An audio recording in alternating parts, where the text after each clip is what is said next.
In phase 1, position number 5, let's talk about the arms and the hands as it relates to the starting position in the stance. Real quickly, you can see what we term the A-frame formation, and that is the hands at the top of this A-frame all the way down both the front arm to the elbow to the forearm of the back arm to the elbow. We use an A-frame formation because most hitters can relate to the pitches or the angles of which houses are built.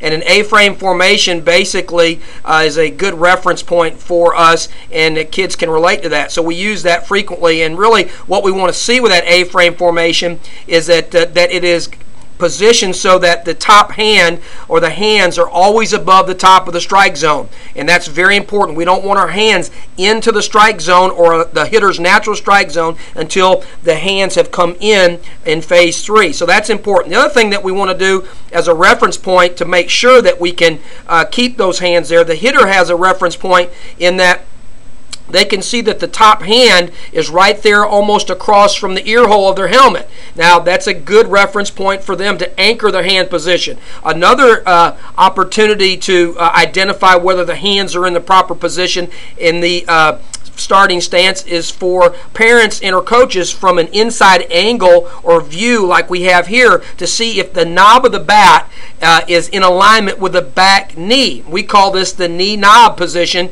in which we can be sure that the hands have not already begun to fade into that phase 2. So many hitters have a tendency to get those hands too far back in the initial part of the setup. We don't want to go there until the proper time, and then we want to transition properly into that. And so this position ensures that from a coaching or parent reference point that we have a good knee knob position, and we use that phraseology and they recognize that to be sure, and then all they have to do is reference their top hand being across the ear hole, and you've got a good A-frame position that ensures that their hands are on top of the strike zone and that they haven't begun to go back into phase 2 prematurely.